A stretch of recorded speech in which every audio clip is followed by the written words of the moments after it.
सध्या ना मी खूप विसरत चालली आहे आणि मला बदाम खायची आवश्यकता असं मला तरी वाटते.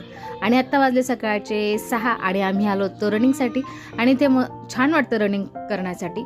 सकाळी 5 वाजता उठावं, छान फ्रेश व्हावं आणि इथे यावं. आणि इथे आल्यानंतर इतकं फ्रेश आणि सगळं खूप मस्त वाटतं. इथे मेन गेस्ट आलेले होते, त्यांचं स्पीच झालं, त्यांचा सत्कार वगैरे झाला.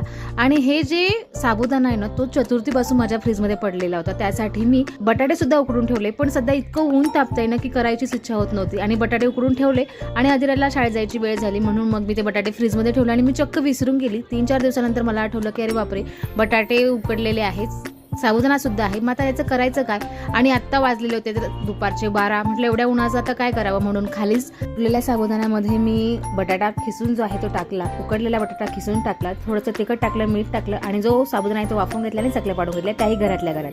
आणि ही जी फरशी ना तरी पण डाग दिसतच होते तुम्हाला मागच्या व्हिडिओमध्ये दाखवल्याप्रमाणे. आणि हे जे डाग आहे मी स्वच्छ करण्यासाठी साबण आणि ब्रशचा इथे वापर केलेला. आणि इतकी फरशी छान निघाली ना, स्वच्छ निघाली, क्लीन निघाली आणि खूप फ्रेश वाटत होतं फरशी पुसल्यानंतर. आणि संध्याकाळच्या जेवणामध्ये मस्त असे टम्म फुगलेले फुलके बनवले होते, ते सगळ्यांनाच आवडतात. गरमागरम सगळ्यांना जेवायला दिलं, सगळे छान असे पोट भरून जेवले. असा होता आजचा दिवस. कसा वाटला व्हिडिओ नक्की कमेंट करून सांगा. व्हिडिओ आवडल्यास लाईक करा. बाय.